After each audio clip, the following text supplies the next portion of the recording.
애청자 여러분 안녕하셨습니까? 투데이 오늘은 김인실 대르사입니다. 캘리포니아의 날씨를 그리워하는 한 주였습니다. 매일매일의 일상이 그날그날인 것처럼 변화가 없어 보이지만 새로운 하루하루가 우리를 맞아준다고 생각합니다. 또 이런 생각을 해봤습니다.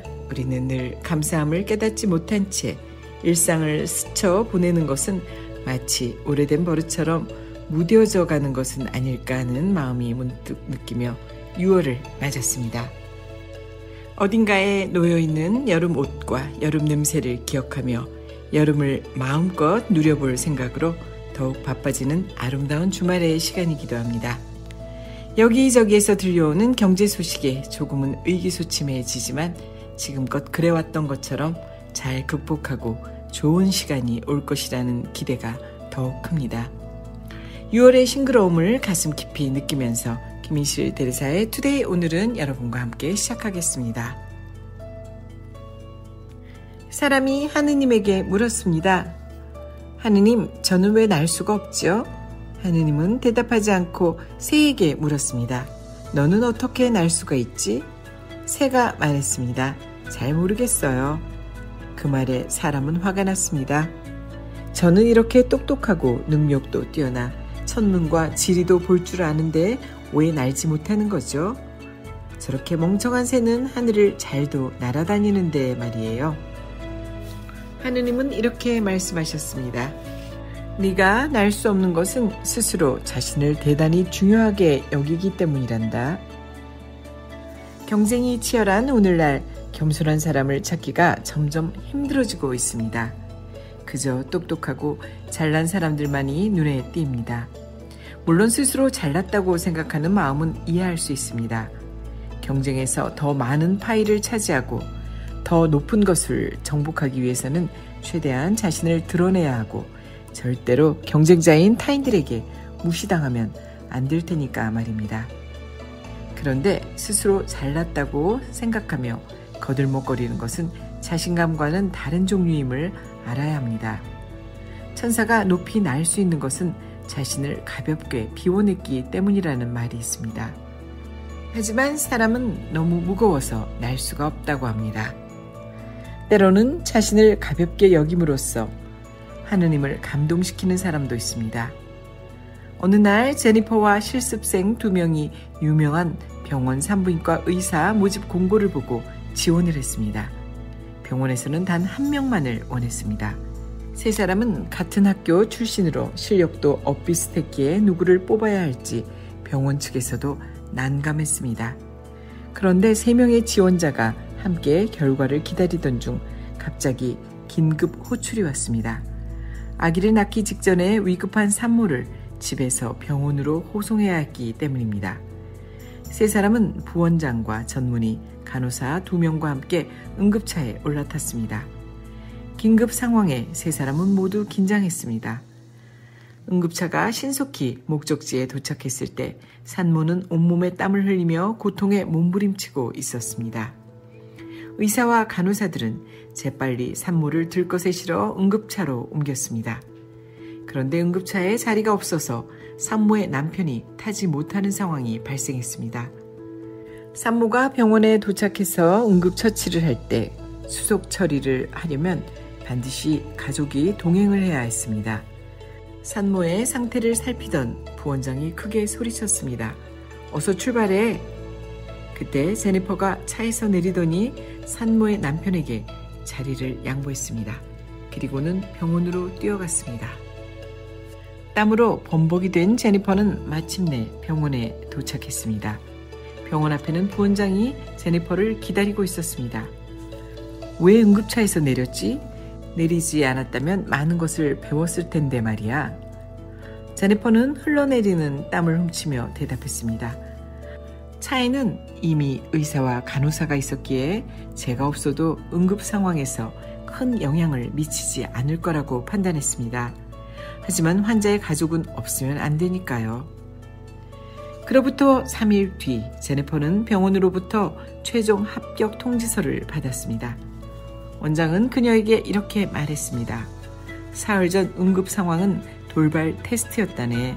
앞으로 어느 곳에서 어떤 일을 하든지 이것 하나만 기억하게. 천사가 날 수 있는 이유는 자신을 가볍게 비웠기 때문이라지. 인생길에서 멀리 나아가기 위해서는 자신의 위치를 바로잡는 것이 중요할 것 같습니다. 성공해서 이름을 떨치는 사람도, 또 높은 권력을 잡는 사람도, 평범하게 사는 사람도 겸손한 마음을 가져야 할 것 같습니다. 가슴을 활짝 열고 자신의 위치를 바로잡아 세상을 바라본다면 어느 시골의 촌부에게서도 배울 점이 보일 것입니다. 물론 학식이 뛰어난 사람에게서 부족한 점도 발견할 수 있을 것입니다. 중국의 삼소불에 관한 이야기가 전해 내려오고 있습니다. 옛날에 3명의 승려가 있었는데 다른 사람에게 법호를 말해준 적도 없고 사람들과 대화를 나누지도 않았습니다. 그들이 불법을 선포하는 유일한 스타는 미소였습니다. 세 사람은 언제나 사람들이 많은 곳에 모여 크게 웃었습니다. 그러면 호기심을 느낀 사람들이 주변으로 모였고 승려들의 웃음에 전염되어 함께 웃기 시작했습니다. 어딜 가든 그들의 웃음소리는 끊이지 않았고 말 한마디 없어도 즐거움이 넘쳤기에 항상 사람들의 환영을 받았습니다. 미소는 인간의 가장 아름다운 표정이며 돈 한 푼 없어도 어디든 갈 수 있도록 도와주는 통행증이라고 합니다. 따라서 진심으로 웃는 사람은 대인관계가 좋을 수밖에 없습니다. 미소는 마음을 편하게 만들어주는데 웃는 얼굴을 싫어하는 사람은 없습니다. 미소 한 번으로 모두 친구가 된다라고 했습니다.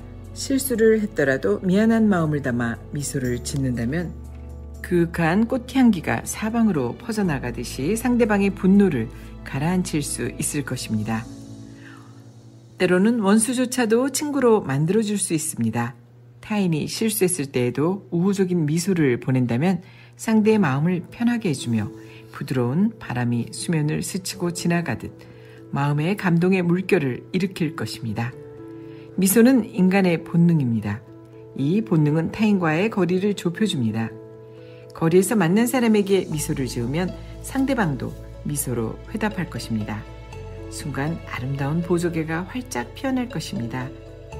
시리에 빠지거나 곤경에 처한 사람에게 미소를 지어 보인다면 이 미소는 삶에 대한 그들의 마음을 다시 돌려놓고 새로운 희망을 선사할 것입니다. 또한 시간이 흘러도 그들 마음속에 깊은 그리움으로 남을 것입니다. 웃음은 재물과 행운을 부른다고도 합니다. 또한 영국에는 이런 속담이 있습니다. 웃음은 돈 들이지 않고도 무한한 가치를 창조한다. 세상 모든 것이 두려울 것이 없었던 우리들의 젊은 시간들이 새록새록 떠오르는데요. 지금 함께하는 우리 옆에 모든 자연들이 사실은 그 시간에도 우리와 함께 존재해 있었을 텐데 점점 무뎌져가는 우리의 감정과 느낌이 아쉬워 보이기도 합니다. 그래서 이제는 더욱더 사랑하고 즐기고 행복해하며 많이 웃어야 할 시간들로 지내야 할 것 같습니다. 또 저 멀리서 살랑이는 작은 나뭇가지조차도 기억해 봐야 할 것 같습니다. 하루하루가 그냥 지나가는 빛바랜 사진들의 모임인 것 같겠지만 꼭 기억하고 사랑해야 할 우리 삶의 소중한 조각들이라는 생각에 지금 이 순간도 의미 있게 잘 보내야겠습니다. 애청자 여러분들의 좋은 시간과 아름다운 추억을 김인실 대리사의 투데이 오늘은 응원합니다. 혹시 지금이 조금은 힘들고 지치더라도 꼭 더 좋은 시간이 우리와 함께 한다는 것 잊지 마시기 바랍니다. 건강하시고 더 푸른 싱그러움이 함께할 6월 첫 주에 여러분과 함께했습니다. 함께해 주신 여러분 고맙습니다. 항상 건강하시기 바랍니다. 진행의 김인실 대리사였습니다.